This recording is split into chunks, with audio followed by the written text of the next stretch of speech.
लगातार 7वें दिन petrol diesel की कीमतों में लगी आग। पेट्रोल 30 पैसे तो डीजल 35 पैसे प्रति लीटर हुआ महंगा। 10 दिनों में करीब 3 रुपए महंगा हुआ पेट्रोल।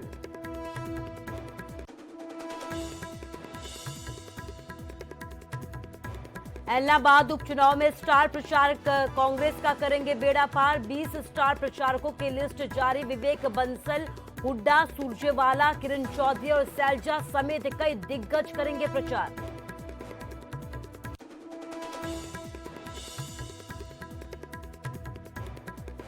कांग्रेस के पूर्व विधायक भरत सिंह बेनीवाल हुए बागी। इलाहाबाद उपचुनाव में टिकट नहीं मिलने से हुए नाराज। 14 अक्टूबर को कार्यकर्ताओं की मीटिंग में लेंगे बड़ा फैसला।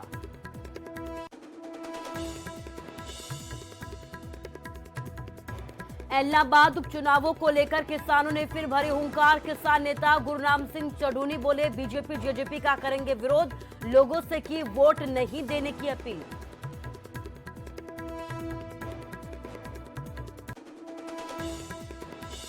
बिजली संकट पर सुखबीर बादल का चन्नी सरकार पर बड़ा तंज। बोले, अगर दिल्ली दौरे से मिले फुर्सत तो तभी सुधरेंगे पंजाब के हालात। कोयले की कमी को लेकर एडवांस में होनी चाहिए थी प्लानिंग।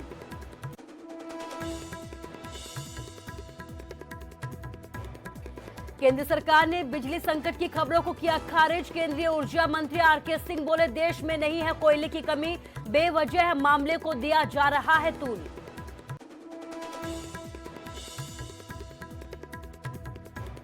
अंबाला में टक्कर कांड पर बनी किसानों और प्रशासन में सहमति। उचित कार्रवाई के आश्वासन के बाद माने किसान। सांसद नायब सैनी के काफिले पर लगाया था टक्कर मारने का आरोप।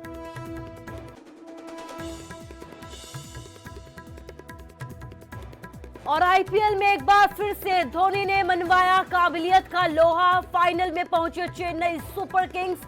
4 विकेट से दिल्ली को हराया।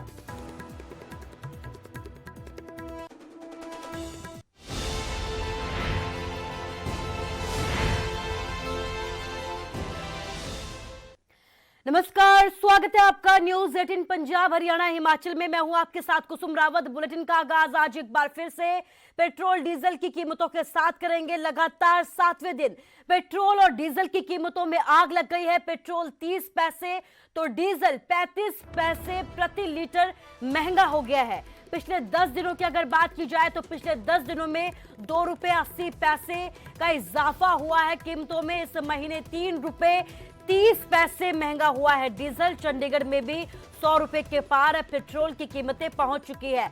तो दिन ब दिन महंगाई बढ़ती जा रही है। दिन ब दिन पेट्रोल की कीमतें आग लगाती जा रही है और यही वजह है कि एक बार फिर से पेट्रोल और डीजल की कीमतों में इजाफा हुआ है। लगातार 7वें दिन पेट्रोल और डीजल की कीमतें बढ़ी है। पेट्रोल 30 पैसे तो डीजल 35 पैसे प्रति लीटर। पिछले 10 दिनों की अगर बात की जाए तो पिछले 10 दिनों में ही 2 रुपए 80 पैसे महंगा हुआ है, कीमत में इजाफा हुआ है। इसके साथ ही इस महीने 3 रुपए 30 पैसे जो है कीमत बढ़ी है पेट्रोल और डीजल की। चंडीगढ़ में 100 रुपए के पार पेट्रोल की कीमतें हो चुकी हैं।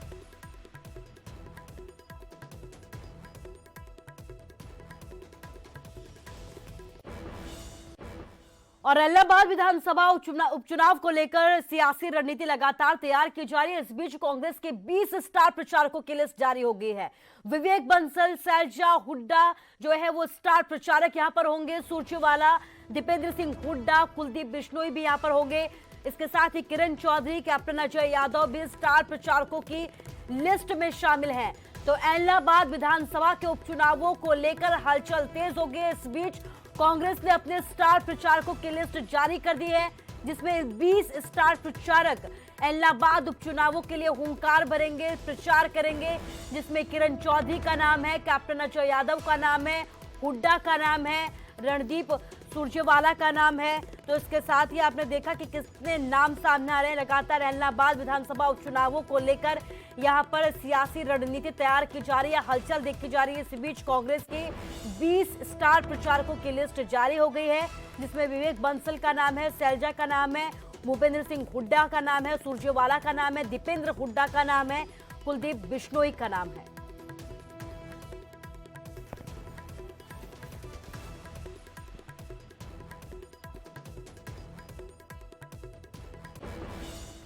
और कांग्रेस के पूर्व विधायक भरत सिंह बेनीवाल अब बागी हो गए हैं। इलाहाबाद उपचुनाव में टिकट नहीं मिलने से ये नाराजगी देखी जा रही है। उनसे पुराना कांग्रेसी कोई नहीं है, ये उनकी तरफ से एक बयान आया है। भरत सिंह बेनीवाल की तरफ से कहा गया है, मेरे पास करीब 35,000 का वोट बैंक है। 1991 से कांग्रेस पार्टी से जुड़े भरत सिंह बेनीवाल हुड्डा गुट के नेता माने जाते हैं। भरत सिंह बेनीवाल इसके साथ ही आपको बता दें कि सैलजा और तंवर के अध्यक्ष रहते हुए कट चुकी है उनकी टिकट। 14 अक्टूबर को कार्यकर्ताओं की मीटिंग में बड़ा फैसला लेने की बात कही है। तो बगावत भी देखी जा रही है, एक तरफ चुनावी हलचल देखी जा रही है तो दूसरी तरफ आप देख सकते हैं कि बगावत भी होने लगी है। कांग्रेस के पूर्व विधायक भरत सिंह बेनीवाल यहां पर बागी होते हुए नजर आ रहे हैं। इलाहाबाद उपचुनाव में टिकट नहीं मिलने की वजह से उन्होंने बगावत के सुर मुखर किए हैं। हाईकमान की मर्जी है जी, हम क्या कह सकते हैं। उनकी सोच उसके पास है, आपकी सोच आपके पास है, मेरी सोच मेरे पास है। 91 में चुनाव लड़ा था, उसके बाद मैं कांग्रेस से कभी जरूरत नहीं है। मेरे 3 बार पहली कट चुकी थी जी, मैं कांग्रेस में रहा हूँ। तो सही कैंडिडेट है, नुकसान तो होता ही है। हमने 11,000 जैसे 35-36,000 वोट मेरे पास थे। 11,000 पहले कैंडिडेट गए थे और पार्टी 0 हो गई थी। अरे अब 35-36,000 वोट मैंने लिए। अरे इन्होंने दोनों ने पैसे बांटे थे, तो ही मेरे पास बगैर पैसों के, बगैर दारू के, प्यार के वोट से। हम तो 2 पीढ़ियों से 3 पीढ़ियों से कांग्रेस में है। कभी पार्टी छोड़ी नहीं। पार्टी जो मुख्यमंत्री बनने वाला है, प्रधान बनता है, उसके साथ रहता हूँ मैं।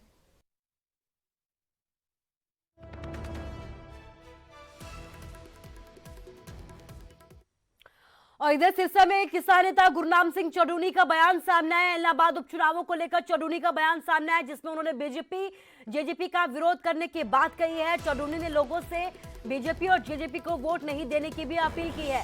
किसी का ऑफिस नहीं खोलने देंगे, किसी को बातचीत नहीं करने देंगे, ये कहना है गुरनाम सिंह चौडूनी का। आपको बता दें कि हरियाणा में इलाहाबाद उपचुनावों को लेकर हलचल तेज हो गई है। सियासी रणनीतियां लगातार तैयार की जा रही, लेकिन इस बीच किसानों ने बीजेपी की मुश्किलें बढ़ा रखी है। किसानों की तरफ से लगातार बीजेपी नेताओं का, जेजेपी नेताओं का विरोध किया जा रहा है। इस बीच किसान नेता गुरनाम सिंह चौडूनी का बयान सामने आया। उन्होंने ये कहा है कि बीजेपी और जेजेपी का लगातार विरोध होता रहेगा। इसके साथ ही किसान नेता गुरनाम सिंह चौडूनी ने लोगों से बीजेपी और जेजेपी की गठबंधन को वोट नहीं देने की अपील की है। इसके साथ ही ये भी कहा है कि बीजेपी और जेजेपी का ऑफिस किसी भी कीमत पर नहीं खुलने देंगे।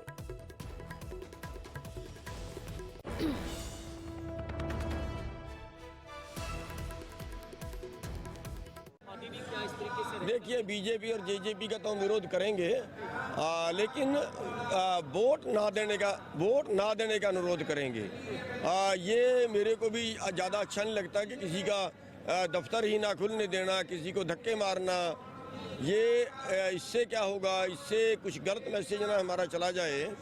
इसलिए हम सब भाइयों से अनुरोध करेंगे कि वहाँ पे जो विरोध करने का तरीका होता है उसी तरीके से। तो करनाल से पूर्व सीएम भूपेंद्र सिंह हुड्डा ने विपक्ष आपके समक्ष कार्यक्रम की शुरुआत की।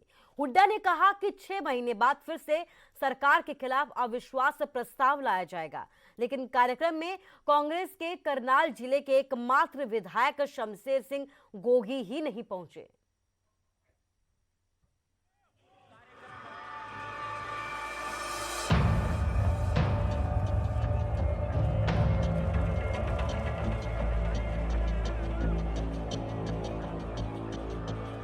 उपचुनाव इलाहाबाद में है, लेकिन करनाल में उस वक्त सियासी तपिश देखने को मिली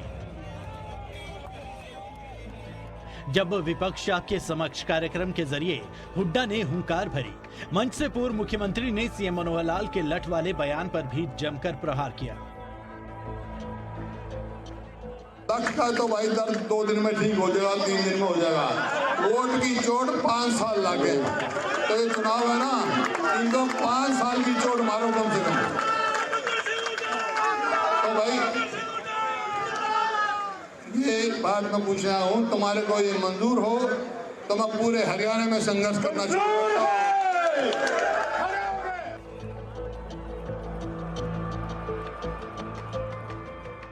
हुड्डा ने कार्यकर्ताओं में जोश भरा, बेरोजगारी, महंगाई को लेकर सरकार को निशाने पर लिया और कहा कि 6 महीने बाद फिर से सरकार के खिलाफ अविश्वास प्रस्ताव लाया जाएगा। इस सरकार को फाड़ के फेंकना हमारा काम है, क्योंकि ये सरकार जो है, जो गठबंधन सरकार बनी है, इन्होंने जो अब तक कॉमन मिनिमम प्रोग्राम नहीं दिया और चुनाव से पहले कोई इनका नीतिगत गठबंधन नहीं है, ये तो स्वार्थ का गठबंधन है। चुनाव से पहले कौन क्या कहता था, एक तो कहते थे 75 पार करेंगे, दूसरा कहता था इनको यमुना पार करेंगे।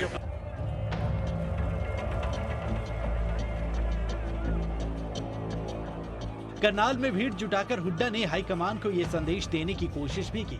हरियाणा में कांग्रेस का मतलब भूपेंद्र सिंह हुड्डा है, लेकिन ना तो कार्यक्रम में जिले से एकमात्र कांग्रेस विधायक शमशेर सिंह गोगी दिखे, न सुरजेवाला, न कुमारी सैलजा और न ही किरण चौधरी। मतलब एकला चलो की राह पर हुड्डा पार्टी को मजबूत तो करने में जुटे हैं, लेकिन कहीं ऐसा ना हो कि पार्टी में गुटबाजी उनके मिशन पर पानी फेर दे। हिमांशु नारंग, न्यूज़ 18, करनाल। और अब खबर अंबाला के नारायणगढ़ से है, जहां टक्कर कांड को लेकर प्रशासन और किसानों के बीच सहमति बन गई है। दरअसल किसानों ने सांसद नायब सैनी के काफिले पर टक्कर मारने के आरोप लगाए थे, जिसे लेकर किसानों की प्रशासन के साथ एक बैठक हुई, जिसके बाद प्रशासन की ओर से उचित कार्रवाई का आश्वासन दिया गया।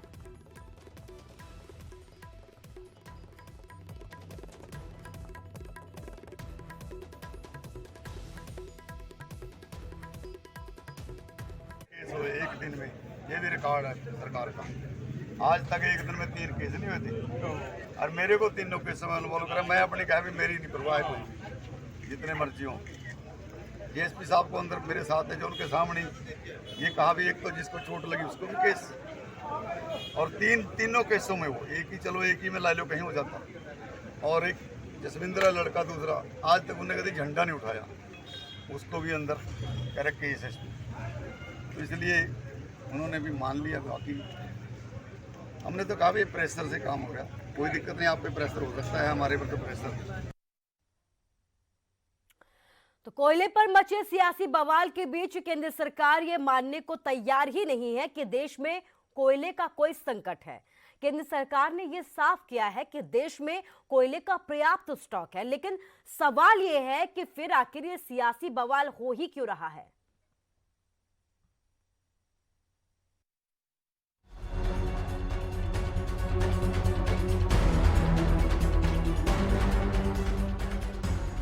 कोयले पर सियासी कोहराम मचा है, लेकिन केंद्रीय ऊर्जा मंत्री आरके सिंह इससे इत्तेफाक नहीं रखते कि देश में कोयले का संकट है।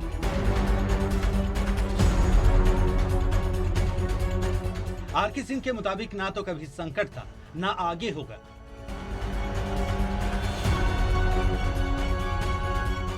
तो ये क्राइसिस है नहीं, क्राइसिस था नहीं, ये क्राइसिस अननेसेसरली बनाया गया।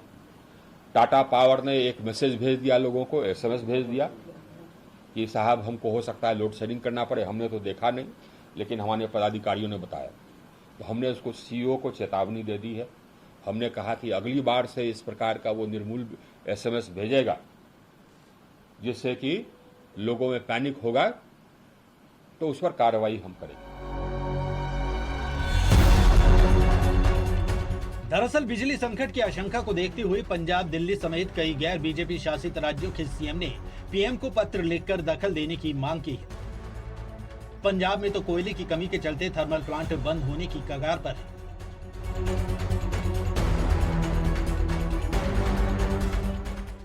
बिजली उत्पादन में कमी आई है, यानी किसी भी वक्त ब्लैकआउट की नौबत आ सकती है।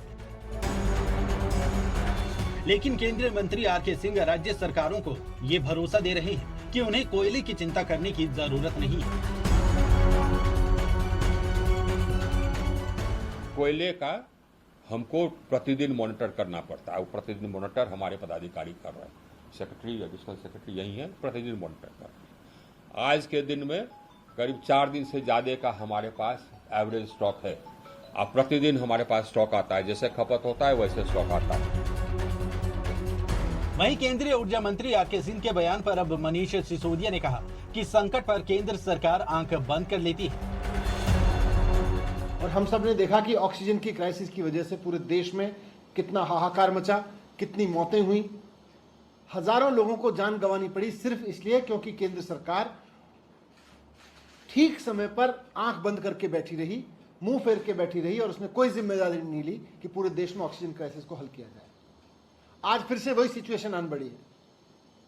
पूरे देश से आवाज उठ रही है कि कोल क्राइसिस है और ये कोल क्राइसिस अल्टीमेटली पावर क्राइसिस में तब्दील हो सकता है, जिसका बहुत बड़ा संकट देश को झेलना पड़ेगा। देश ठप हो जाएगा, देश का सिस्टम ठप हो जाएगा अगर पावर क्राइसिस का हो। केंद्रीय ऊर्जा मंत्री ने माना कि पहले की तरह कोयले का स्टॉक 17 दिन का तो नहीं है, बल्कि 4 दिन का बचा है, लेकिन उन्होंने राज्य को कोयले की पूरी गारंटी दी है।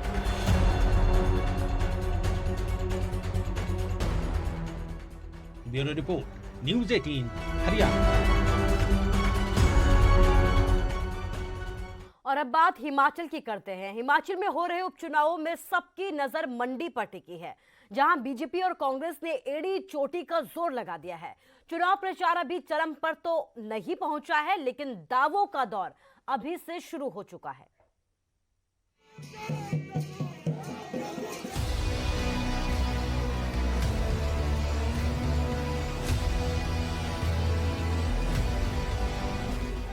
हिमाचल में मंडी सबसे हॉट सीट है, हमारे जिला के महामंत्री, जहां एक तरफ बीजेपी की प्रतिष्ठा दांव पर है, तो वहीं कांग्रेस ने भी जीत के लिए बड़ा दांव खेला है। एक तरफ रिटायर्ड ब्रिगेडियर खुशहाल ठाकुर, तो दूसरी तरफ है प्रतिभा सिंह। मंडी का मैदान कौन मारेगा, ये तो नतीजों के बाद साफ होगा, लेकिन मंडी में बीजेपी की जीत को लेकर सीएम जयराम ठाकुर पूरी तरह आश्वस्त हैं।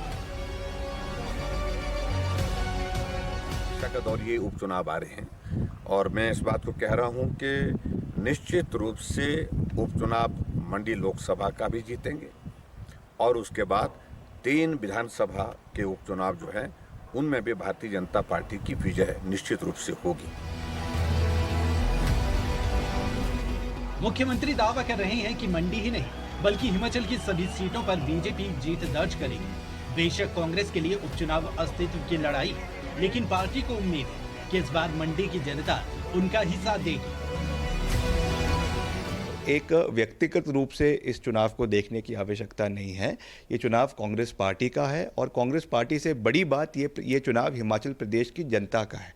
मुख्यमंत्री जी बारी बारी कहते हैं, मैं पिछले कल भी उनका बयान सुन रहा था कि मंडी मेरी है और मेरी ही रहेगी, या मंडी हमारी है और हमारी रहेगी।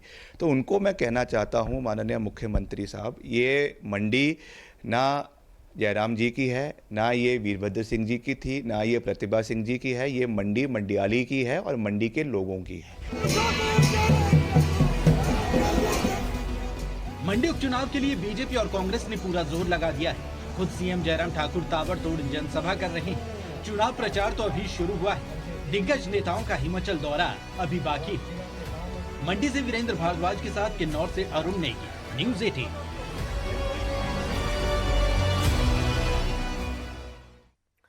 और अब बात चंबा की करते हैं, जहां एक बस हादसे की शिकार हो गई। हालांकि बड़ा हादसा होने से टल गया, लेकिन हादसे की तस्वीरें देखकर आपके भी होश उड़ जाएंगे। देखिए कैसे हुआ ये हादसा और किसकी लापरवाही से लोगों की जान हवा में अटक गई।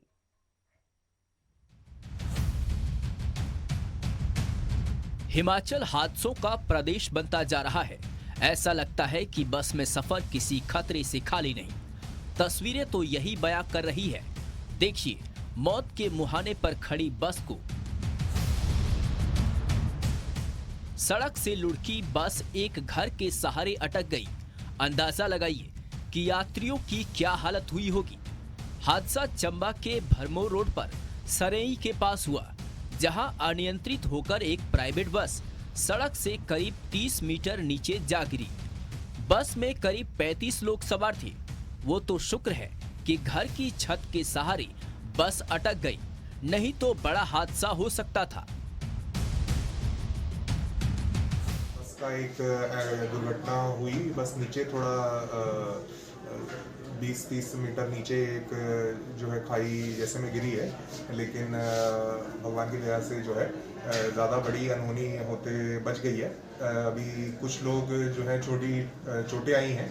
करीब 35 लोग बस में सवार थे। सड़क के दोनों तरफ लोगों का हुजूम उमड़ा था। तुरंत राहत और बचाव कार्य शुरू किया गया। हादसे में घायल 30 लोगों को अस्पताल में भर्ती कराया गया। अस्पताल में भी अफरा तफरी मची थी। एक बेड पर 2-2 मरीजों का इलाज हो रहा था। किसी के सिर में चोट आई तो किसी के हाथ पैर में। एक तरफ पुलिस कागजी कार्रवाई में लगी थी तो दूसरी तरफ डॉक्टर्स घायलों का इलाज करने में जुटे थे। हादसे में ज्यादातर महिलाएं और बच्चे शामिल हैं, जिनकी हालत खतरे से बाहर है। 30 करीब लोग जो है सभी को हॉस्पिटल ले आया गया है अभी। जी बिल्कुल, महिलाएं और बच्चे काफ़ी थे, करीब 1/4 से लेकर 2/3 तो महिलाएं बच्चे ही थे। और लेकिन जो है राहत की बात यह है कि वो सभी लगभग ठीक हैं। हादसे में कहीं न कहीं बस ड्राइवर की लापरवाही सामने आई है। यही वजह है कि पुलिस ने ड्राइवर के खिलाफ केस दर्ज किया है। सवाल है कि हिमाचल में आए दिन होते बस हादसों से आखिर हम कब सबक लेंगे? कब तक प्राइवेट बसों में जान जोखिम में डालकर लोग सफर करने को मजबूर होते रहेंगे? क्या सड़कों की दुर्दशा भी हादसे की एक वजह है? हेम सिंह ठाकुर, न्यूज़ 18 चंबा। और फिलहाल के लिए इस बुलेटिन में बस इतना ही, लेकिन आप लोग अपना ख्याल रखिए। नमस्कार।